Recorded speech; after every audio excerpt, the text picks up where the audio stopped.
Welcome to PK Woodworking and to one of my brand new secondhand machines that I somehow keep acquiring. I just wanted to give you a quickie on this one because this one's gonna have a full rehab.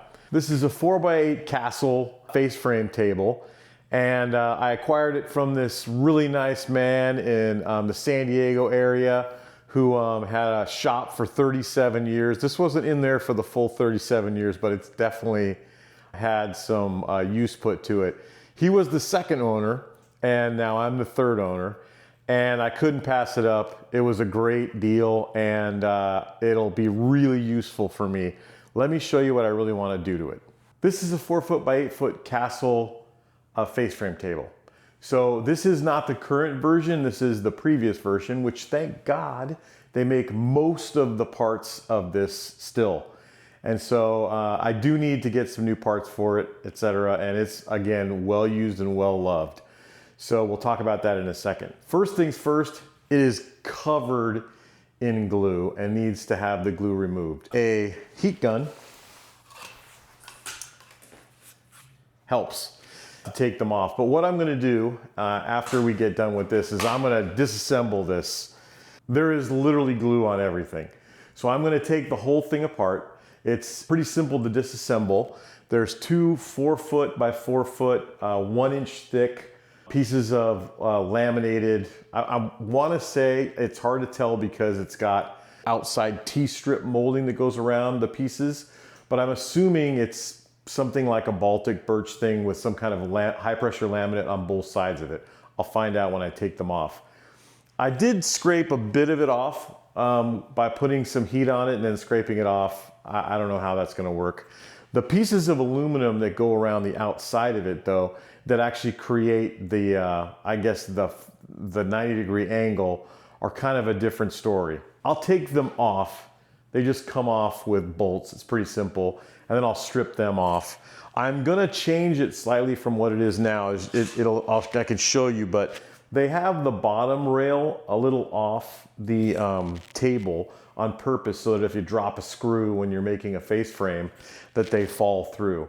And what that also does is if I'm trying to use it, which what I will use it for also, as a way to clamp doors on, this puts the load right into the center of this piece of aluminum instead of it being on the side piece here, which it's straight down to the wood. So I'm actually gonna space them out so that I've got the load in the center of a door. So I'll modify that just with some spacers underneath here and spacers on that side over here.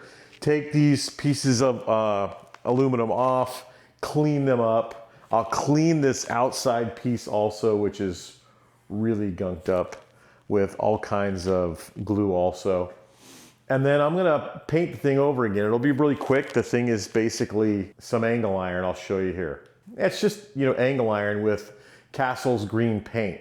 So when I order the parts that I need for this tomorrow, I'll see if they have the RAL number. That's an easy way to get spray paint for it. And if they don't, I'll just match it up as close as I can. And then I'll paint this thing so it comes out like, hopefully, relatively new. Gonna try to get you an angle from both sides here with the other camera. But as you'll see, this has 4 clamps on it, and the air tubing, some of it's cracked and got holes in it. They sell that air tubing. I'll replace the air tubing. Again, it's got a ton of glue on it. So I'm just gonna disassemble the arm. Pretty simple to take off. However, it does work well. It slides, but again, needs to be adjusted. But it's not something that has to be perfect. It's just you get it where you need it, and then you hit the button, and the clamp, these clamps come down and hit the piece and kind of lock them into place. So you don't have to do anything really besides that. But again, we could do with a little bit of adjustment. The glue will come off pretty simple. I'll soak what I can soak in my brand new ultrasonic cleaner. And then the rest of it comes off with heat. I think just because this is an aluminum piece down here that we're talking about, I mean, I'll just take it off and probably just take a random orbit to that part.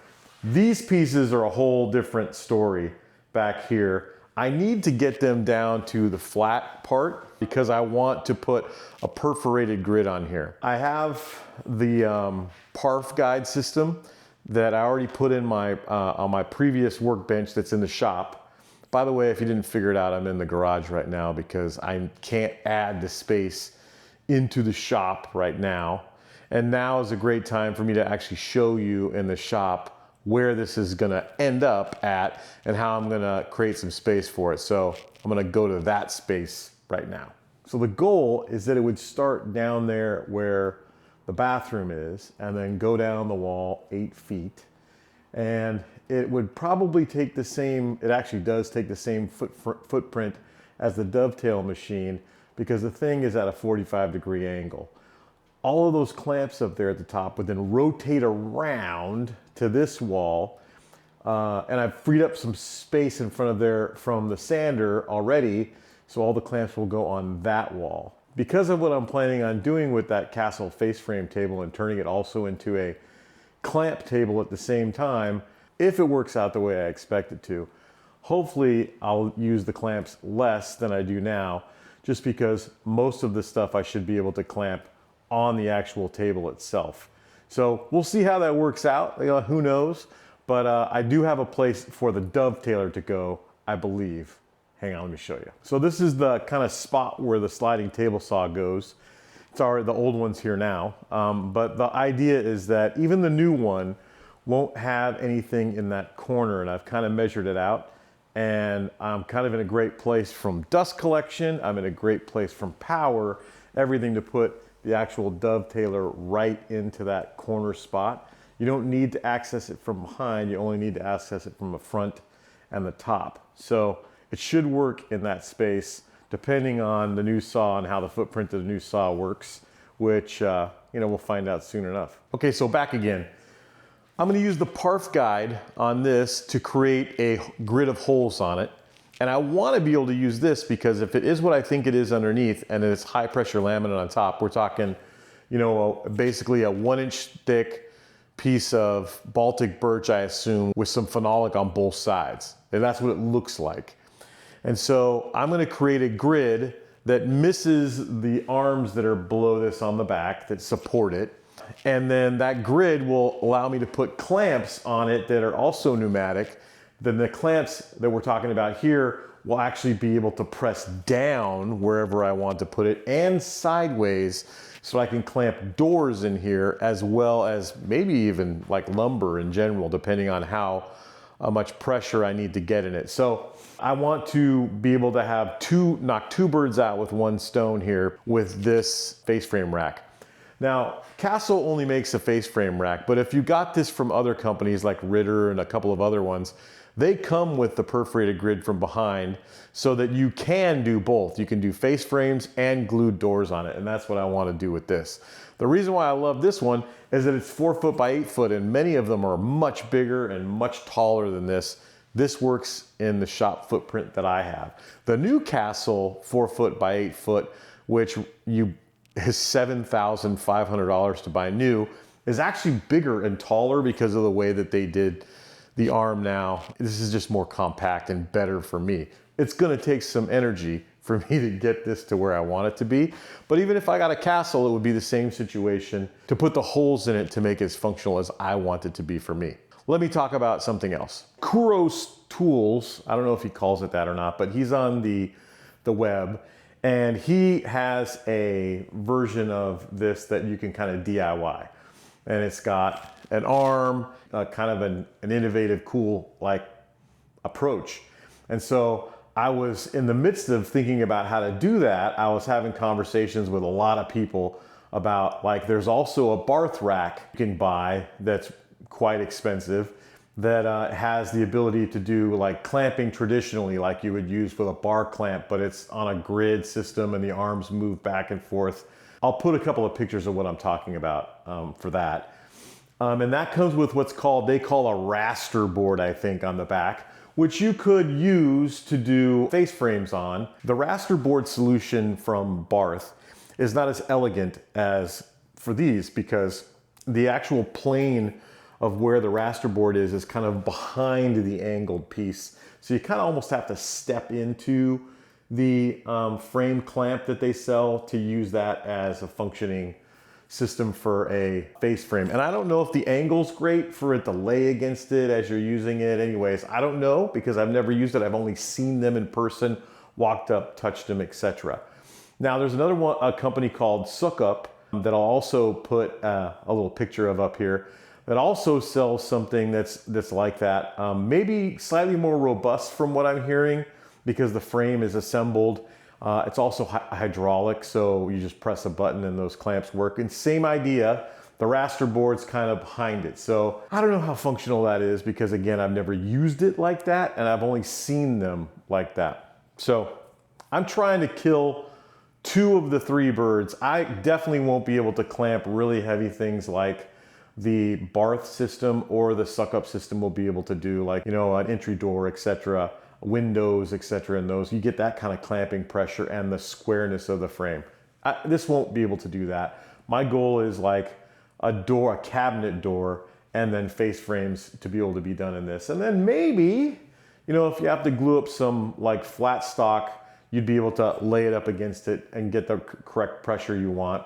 And then be able to do that too in this. We'll see. I don't know how it'll work out, but that's one of the things I want to try with it for sure.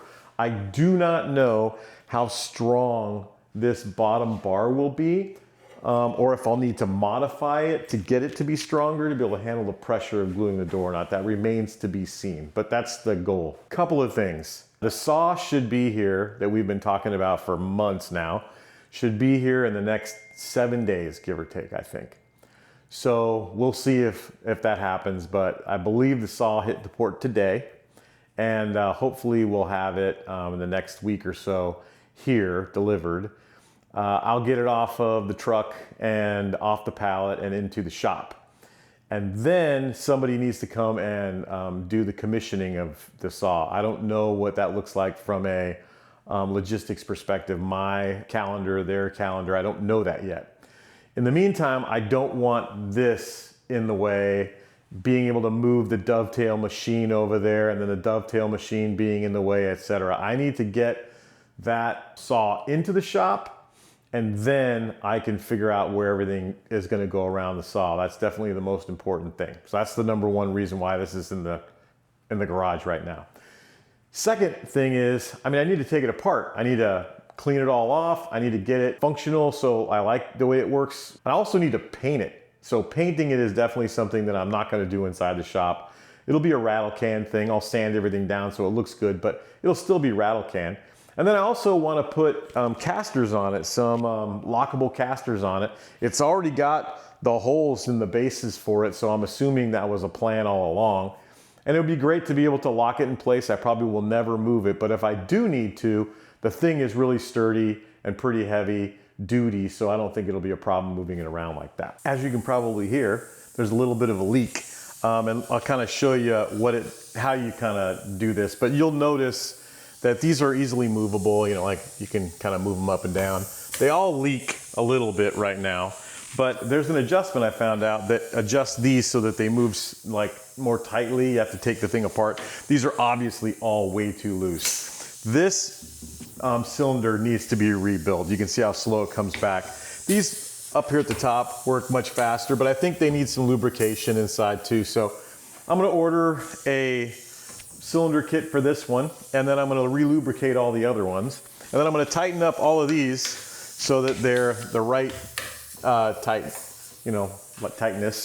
if that's a word. I'm gonna replace all of these coiled air lines. They're kind of tiny to begin with. I'm gonna replace them with the same ones, but they definitely need to be replaced because they're leaking in general. This fitting right here is something I think that might not be made anymore. And we'll find out from them on Monday when I call them, but I don't think that's actually leaking. I think it's more this other stuff, and I think sticking it in the ultrasonic cleaner probably solved most of that stuff. But you move it where you're gonna move it. You got the joint you're gonna put it under. You stick it underneath there. You go like that, clamps it, no problem. I'm gonna replace these feet that are basically worn off with new feet also. Again, they sell all the parts. So that's how it functions. So add on another project. I'll show you this at the end when it's finally done or whatever. But I just wanted to give you a little snapshot of how this weekend went. If you've gotten all the way to the end, you know now that the saw is coming. And so you'll find out more about the brand, what it is, probably in the next video, because the next video will have probably 3 cameras showing all the different ways that it's coming off of the truck and getting delivered. Anyway, thanks for watching, and we'll see you on the next one.